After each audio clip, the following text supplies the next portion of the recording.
Guild Wars is a fun game, but for today's video, not so much. This time around, I'm kneecapping myself and beating the game on Legendary with only Infantry. Challenge was a lot of things. Frustrating, time-consuming, bullshit. But if you want to support the channel, consider liking and subscribing, and if you want to go a step further, memberships are now available. But anyways, enough dilly-dallying, let's start the video. First of all, let's set us some rules. Base rules. We can only use infantry, of course. In the context of the campaign, this includes Marines, Hellbringers, Cyclopses, as well as hero units like Spartans, and Forge when he's not in his Warthog. Not much variety if we're being honest, which, makes this a brute force operation. But I will allow myself to use skulls if absolutely necessary. Although I do, of course, always oppose the use of them. If it has to be done, it has to be done. But if I use them, I will disclose if and when I do. Also, I will be using the Spirit of Fire stuff because they are abilities, not units, so they're fair game in my opinion. Next up for the conditional rules. Some levels start you with set troops, and this does include vehicles like Forge's Warthog sometimes, and other stuff. In these cases, I will send them off to be eliminated by enemy troops. I could isolate them in a corner, but that would take up my army population, and I could take them out myself on some missions with like Mac Blast, but that would take up resources. So charge to their doom it is. Some missions require vehicles like the Gremlin to stun gravity towers, plasma rhinos for their niche mission. I will use these because, well, without them, the missions cannot be completed at all. So I'm just saying, just try Shield World without Gremlins, I dare ya. That's all I can think of right now, so let's start the challenge. Alpha Base is the first level of the game, and it starts you out with Warthogs.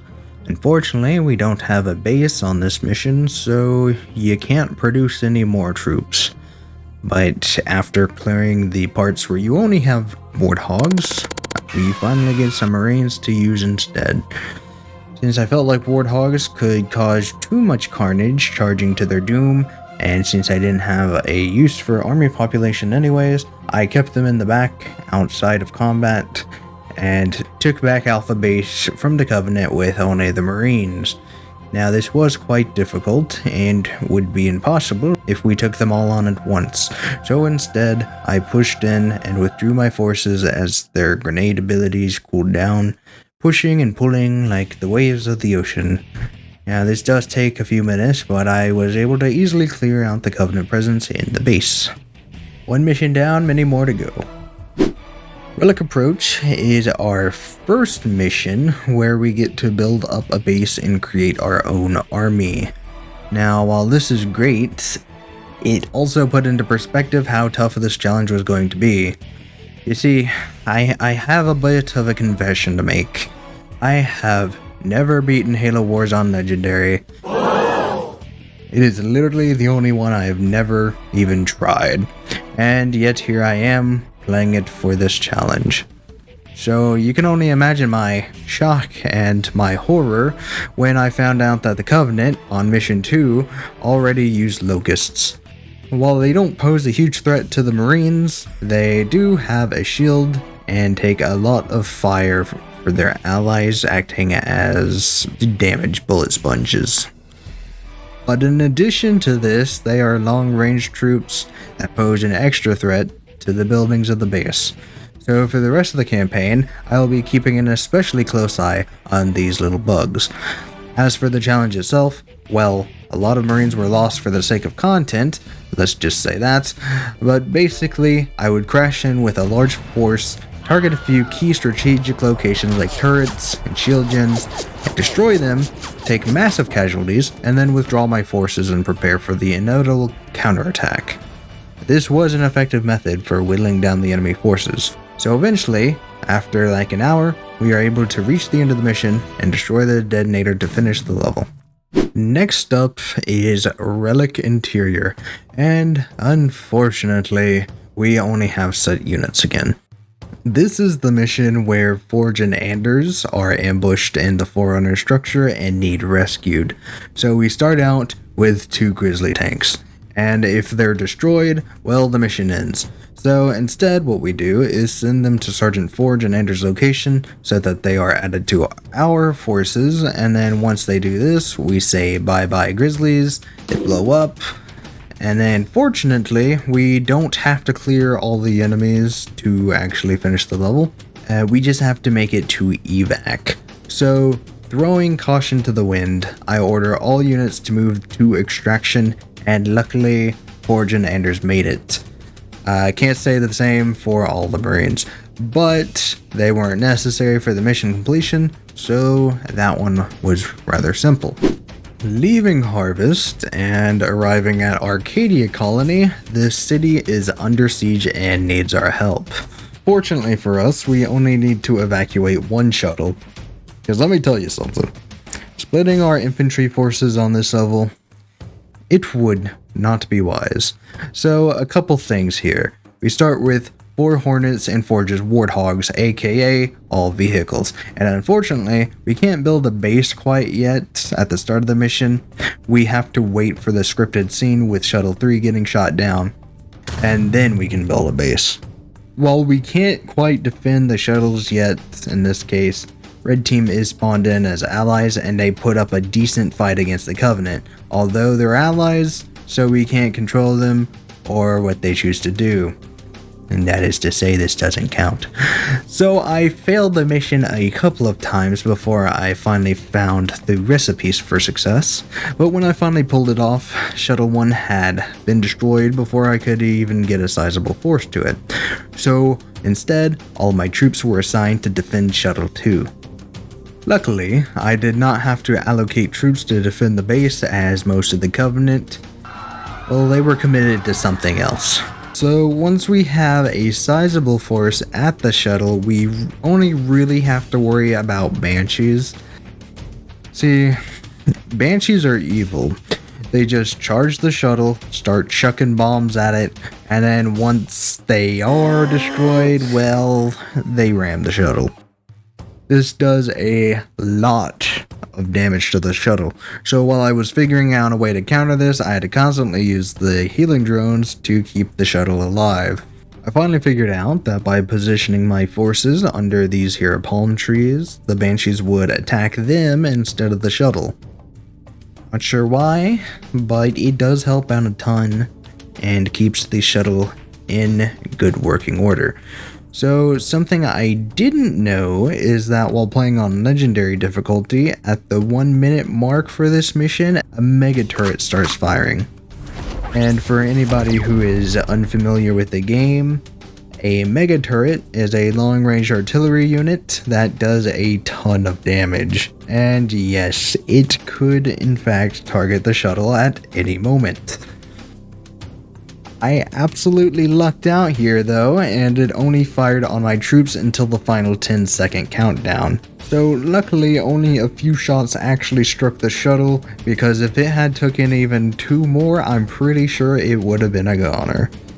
Luckily we get the mission complete pop-up, and although the shuttle's still being blasted, it's now invulnerable. So that is another finished mission. Although, quite notably, that was too close for comfort. After leaving the city and entering the outskirts, well, it's time for Arcadia Outskirts, the mission. It's not necessarily hard, but it did take quite a while. So our base is set up in this crater, which is easy to defend, and allows us to take all the time we need to build up our forces. Right? Well, you would think. Yes, it's good for defending, and yes, you can take your time, but at around the 8-minute mark, a Covenant mega turret spawns in. This one I was fully aware of that it would spawn in. However, it was quite the nuisance as it kept knocking out my supply pads and some of my defense turrets. But it was okay. I was just biding my time. By the 20-minute mark, I was just barely hanging on by a thread.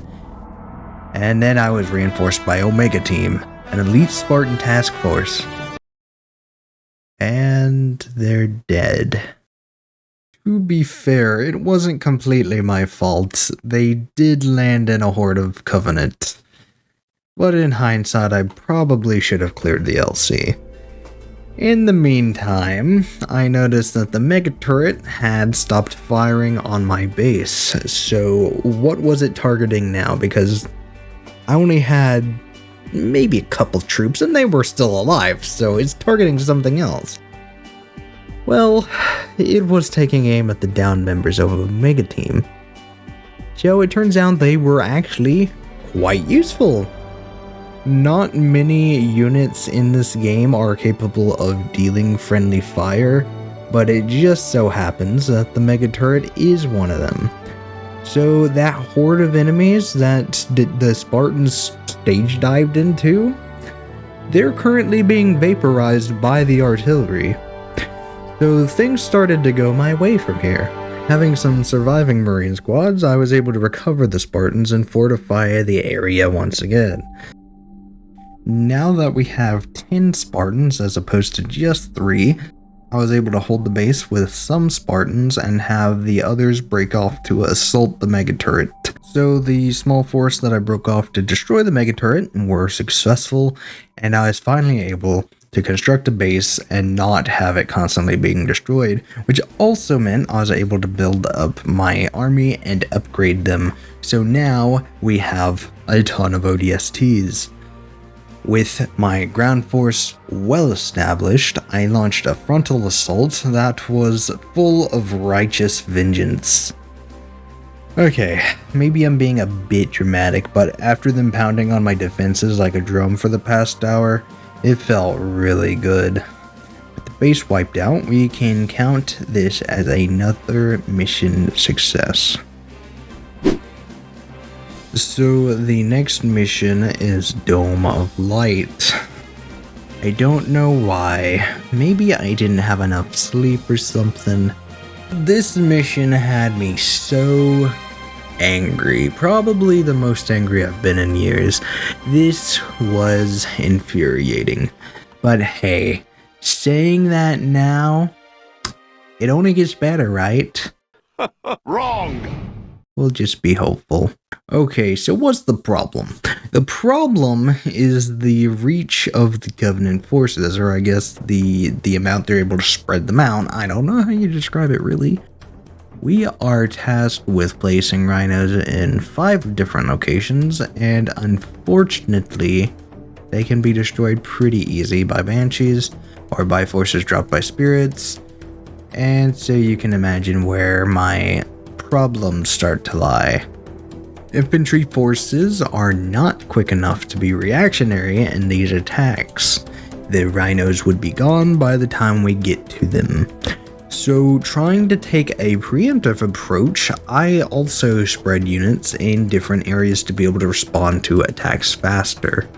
And while this worked to varying different levels of success, the primary deficit here was it left my base open to these stupid hunters that do way too much damage and also take way too much damage. By the time my units were back to my base, they had been pecked at by jackals with carbines and banshees, and well, there weren't much units reinforcing the base, let's just say that. So we get wiped out and we lose the base. And yes, I did try Hellbringers to counter the hunters and jackals because a lot of the units on here were infantry, but for some reason they just weren't enough. On my 5th attempt, after clearing all the locations to set up rhinos, I was nearly finished, and then banshees started to destroy my rhinos left and right. Like, no exaggeration, they destroyed 3 out of the 5 rhinos, so I had to start deploying more of them to replace each one. And keep in mind, you can only call in one rhino at a time.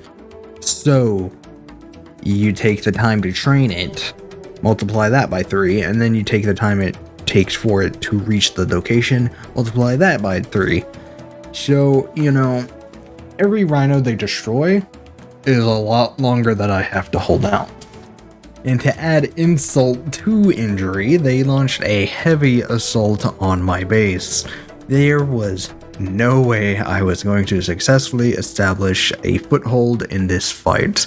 So in a last desperate attempt, I started to request the rhinos, use the pelican ability from the Spirit of Fire, which allowed me to fly them to their location a little bit faster than their drive, lock them down, and then request another rhino.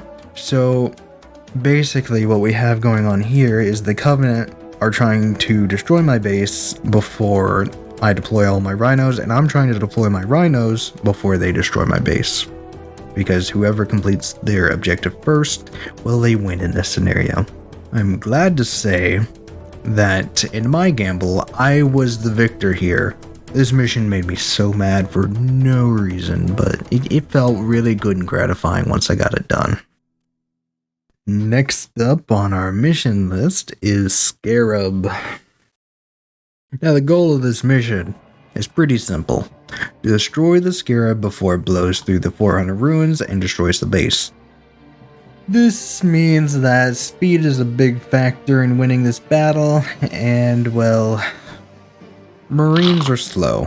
And let's be honest, against a massive unit like a Scarab, they provide lower damage. But with their numbers, we can still draw this fight out quite a bit longer. So, moving faster with the Adrenaline perk, and slowing down the Scarab's speed by destroying these generators, we'll just see how this pans out. With all the benefits we could claim, it's only a matter of destroying the Scarab before it destroys our base. And while I was doing this whole mission, I was not really keeping track of its progress at busting through the ruins, so we'll actually just see how close it comes when the mission is over.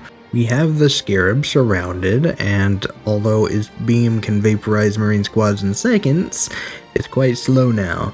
And though we have it surrounded, it also has Banshees backing it up, making our Marines fall faster. While we have Marines attacking, we also have a constant flow of fresh Marines coming in to replace the fallen. Eventually, this works out in our favor. With enough Marine rockets and Mac blasts, the Scarab is destroyed at the last possible second. One more sweep, and it would have destroyed the base. The ruins were completely gone at that point. A close call to be sure, but it was oh so satisfying to see the mission that inspired this challenge completed. The next mission has us follow the captured Professor Anders to the Forerunner Shield World Trove. Here is where we encounter the Flood for the first time. Now, usually they aren't a big deal, but this time we're only using infantry, and well, they can infect infantry and turn them against us. So we'll just have to see how this pans out. This mission doesn't give you a base, at least not at first, so here's the thing. Elephants are weird. Some would say they're vehicles, but they're literally categorized as mobile bases. Regardless, they're required for the mission. You have to keep the 3 elephants alive or you fail the mission. And after pushing through the first line of enemies, who did give us quite a hassle, we reach one of the other recon teams and recover their elephant.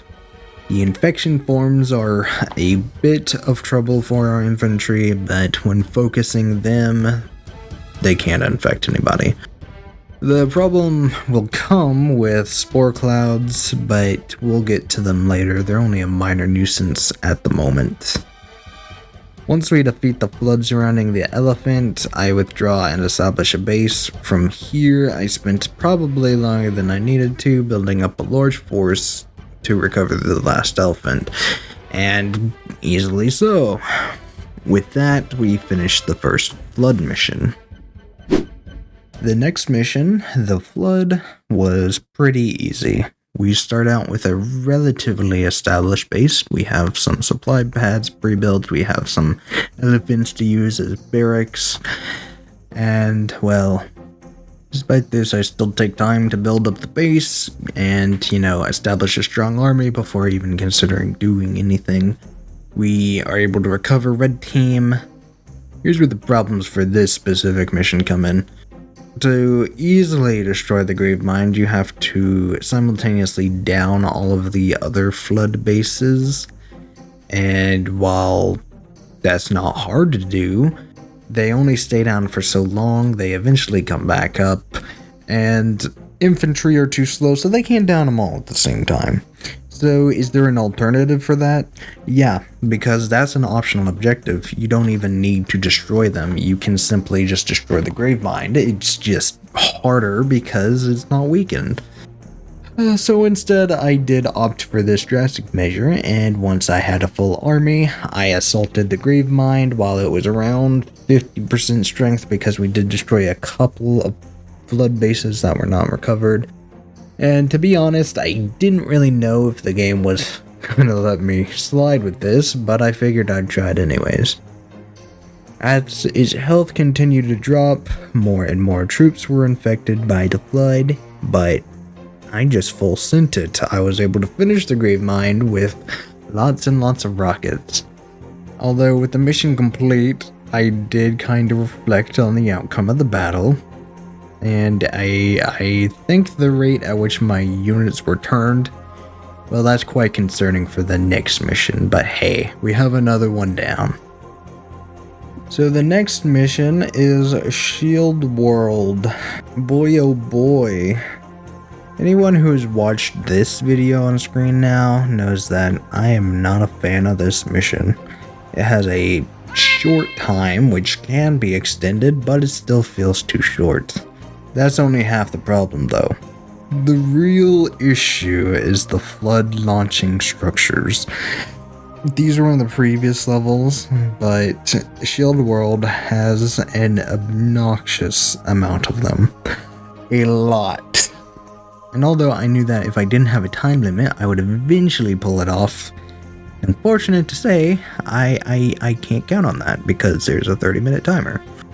So why are Flood launchers a problem? Because I haven't properly explained that yet. Well, they act as artillery, which, that's fine, but the projectile they launch releases Flood spore clouds, which travel around, and when they're traveling around, they infect lots and lots of infantry. So with the presence of multiple launchers, they can take an entire army of infantry and basically infect them in moments. The strategy I employed was to use marine rockets and stay relatively far back and just kind of do the thing I did on the first mission: push, ability, withdraw. I only use Hellbringers to deal with the Thrasher Flood forms because, well, in the case a Hellbringer gets infected, well, you give a combat form a flamethrower and they have a pretty strong anti-infantry unit. A second problem is the amount of air units the Flood spawner produces. These Flood-infected seagulls are pretty obnoxious. I won't say they're that bad though, because, hear me out, they are numerous and they take a lot of damage to kill because there's no anti-air infantry, but by themselves they can be dealt with, and they tend to follow you, so you can kind of piece where I'm going with that. Before I explain the winning game plan, let me just say that figuring this out took many hours, and yes, I did relent and have to turn on a couple of skulls. Bountiful Harvest is probably not necessary, but for me to do it, it was a requirement to get the resources I needed in time. In order to win, I had to keep the squads alive by freezing Flood seagulls with the cryobomb ability and heal them with the drones. This is of course very resource taxing, but while keeping them alive at home base, I am building up defenses and buying upgrades.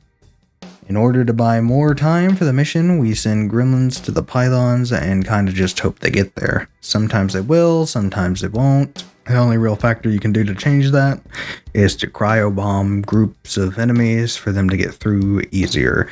But that's if you have the luxury of having one ready and the resources to use it. Once our troops are trained up, and remember, no flamethrowers, the trick is to send the Marines in, rocket a flood launcher, and evacuate. Some will inevitably get infected, but it's better than the whole unit getting infected. Trust me, I know from previous attempts. After taking out the isolated flood launchers, we come to the problem of the large groups of launchers around the spawners. For this, it was necessary to cryo the spawners and groups of enemies, as well as any launchers that you can get all in one big chunk. By doing this and withdrawing troops when necessary, we are able to clear the different evac lanes. Of course, once we get to Alpha Company, they have to be brought home on foot because of a scripted cutscene. And with the countdown getting dangerously low, and my forces being worn down, because how could they not be, I once again just ordered everyone to return to base. This is a dangerous maneuver because if any of the Spartans that are in this group get down, well, we would have to go back for them, and by this point, we don't quite have the time or the numbers to recover them. Somehow, everyone does make it home with just 6 minutes to spare, which sounds like a lot, but it's not, and I thought it would be in the seconds, but I suppose after so many attempts I gradually got faster. I'm glad to say that after we got back to base, we can put all that crap behind us. After that mission, I would say we are finally on a downhill slope, at least for now. Next up is cleansing, and the next two levels are quite interesting and work very differently from other missions. These ones take a place atop the Spirit of Fire. Here we can't build bases, but we start out with airlocks that can be used to request and upgrade troops. However, once these are all destroyed, it's game over. We can't rebuild them, even though we have a constant flow of supplies. So the first of these two missions tasks us with clearing the flood off the hull. Given the lack of flood launchers and thus flood spores, this shouldn't be too difficult, but it does take time as we have to wait for the cleansing gates to permanently eliminate flood structures. Instead of trying to spread my forces thin and defend every airlock, I opted to fortify one area at the front of the ship. While my main focus was on keeping this airlock alive, I would send attack parties out to eliminate flood structures as the cleansing wave prepared to pass. Near the end of the mission, the game reinforces us with vultures, but, since we aren't using them, I just sent them to be destroyed by Sentinel Enforcers. After this, all that was left were the flood on the exterior hull of the Spirit of Fire. One side was being attacked by sentinels, so I focused on clearing the other side. Unfortunately, the Marines are not able to shoot over the railing, at least not consistently. Luckily though, we have access to the carpet bomb ability, which can be used to actually bomb these flood structures. I was so close to first trying this mission, but the vultures must have really pissed off the sentinels because once they had cleared the flood, and while I was waiting for the last flood structure to be cleared, yes, the last one, it was literally just one single flood left. The enforcers did a bandit run on my one and only airlock. Sadly, I was not able to stop them from destroying it. I will admit this made me quite salty, but nowhere near as mad as the mission with the rhinos. So after being thoroughly humble, I restarted the mission and did it all again. This time I kept 2 airlocks alive just to be safe, and after being extra cautious, the mission was a breeze. The next mission, repairs, can actually be completed really fast. The goal is to use Cyclopses to repair the power core of the Spirit of Fire after its collision with the Covenant Destroyer. I remember from when I was like 13, rushing Cyclopses and just all repairing the core. So I decided to do that, but with a little bit of a safety cushion for them. Well, that was a mistake. Despite repairs being really close to getting completed, the enemy forces were too much for my defense force, and the core began to take damage, and then thereafter was destroyed. My thought process here was hyper-focused on how close the core was being repaired, so on my second attempt, I just made all Cyclopses no defense force. This added to the amount the core was being healed, and instead of defending with units, I used turrets and red team to simply stall the enemy assault. This gambit paid off. It worked out extremely well. The core was completely repaired by the 6-minute mark, and only a couple of Banshees were even able to attempt harming it. So the mission is complete, but sorry to say, this is where we say goodbye to our Cyclopses. After so many missions in a row of being pressured by timers, we finally get some room to breathe with the mission Beachhead. This mission has the objective of capturing all 4 bases on the map, and this time we get to get ODSTs! We only got to use them a little bit earlier, but trust me, these guys are game changers, especially when fighting the Flood. Since we now have access to ODST drops, we have a much better way of getting reinforcements to the battlefield. Much faster than training them at barracks. Now, this mission is renowned for being the one where you get to drive a Scarab. But since our challenge says no vehicles, even without the Scarabs, the last 2 bases are a cakewalk. The Covenant try to put up a fight, but they don't stand much of a chance when we can just replace our fallen units with new squads. Their second Scarab wasn't even a match for them. So with all 4 bases taken, we have another mission done.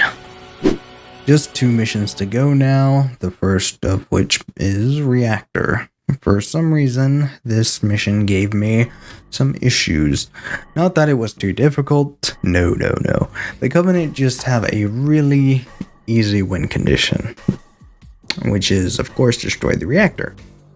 Speaking of which, you must haul this with an elephant, and once again, since this is necessary and elephants aren't really that great to begin with, this gets a pass. This mission does allow for a good amount of prep time. We are able to train our units up to ODST level and upgrade many of our abilities. But if you take too long, well, the Covenant get impatient and they send a Scarab. Since I had upgraded to ODSTs already, I was able to stall the Scarab out until it was defeated. It was a very close call, not only for the base, but for the reactor core. After this frightening encounter, I decided to start my assault on the first base. The first base went fine, no issues there. The second base, however, it got me. And it was basically my fault too. 100% blame on me. I should have had the elephant stay safe distance away, but because I was getting impatient, it got in range of the Scarab, and the reactor was destroyed, failing the mission. On my second attempt, I stayed a lot more cautious around the Scarabs, eliminating them with extreme prejudice, but even with them out of the way, Locusts and Wraiths posed a great threat to the core, and although I was trying to keep the elephant in the back, the Flood forces were advancing from behind us. So in this case, I had to rush the core to the lift, nearly losing the elephant, but with only light damage to the core. I gotta say, this game is a lot harder when you're defending something so fragile, but despite the trials, we did it. The final mission is Escape, and in all honesty, I thought this mission was going to be the hardest, as not only are you fighting tons of enemies, you are on roughly a 30-minute timer. Let's see how we did. So as opposed to earlier missions where I would take some time to establish my base and armies, this time I got right to work. I needed a lot of supplies for this to go well, So I made sure to take control of the nearby supply objectives, and with those under my control, I started to build a small strike force while simultaneously purchasing small upgrades. It was probably the most decisive part of the mission, and if I had waited, I probably would have failed. So with my small strike force, I took down one of the Covenant bases early before they could get really locked in, and I took that base for myself. Now, I had even more supplies coming in to grow my army faster and access to even more upgrades. After upgrading all the Spirit of Fire abilities, I diverted all my attention to the remaining Covenant base and its army. Using cryo and carpet bombing, I was able to severely weaken their numbers and launch an all-out attack on their base, leading to a successful capture of that base.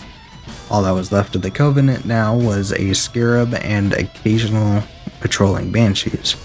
With them mostly out of the way, I was able to focus my attention on the Flood. Given the previous issues we had with them infecting our units, you would think this would be a bad thing, but because we have an extended army capacity on this level, and access to ODST drops, as well as a lot more abilities at our disposal, well, let's just say the playing field is a lot more even this time around. Now, I did not need to completely wipe them out, I just needed to clear their presence around the interlocks in order to allow for the Spirit of Fire to escape. And so I had my army slowly but surely do a sweep of the inner circle of the map. One by one, I was able to liberate these locations, and thanks to the bases we had already established on the other side, open the pairs of interlocks. Dropping in ODSTs to finish off the Sentinels and Mac blasting the crap out of the Scarab, I finally opened the last interlock with only a few minutes to spare. And with that, the Spirit of Fire is able to escape, and we finish the whole game. So, we have another challenge complete, and I gotta say, this one, despite being frustrating at times, it was quite fun, but also very, very time consuming. It made me appreciate Halo Wars troop variety a lot more. Now, this did break away from my previous challenges a bit, whereas on this one, the limits I imposed were obviously possible, let's be honest. They just served as an extreme difficulty modifier. Other challenges I do, well, they have been more like puzzle solving. So this was a massive swing in my kind of challenging myself. Now I'm open to do more, as I hope you are too. If you enjoyed, remember to like the video, subscribe to the channel, and remember to leave a comment criticizing my strategy, as there's always something I miss. Anyways, I hope you have enjoyed, and I will see you in the next video. Bye-bye.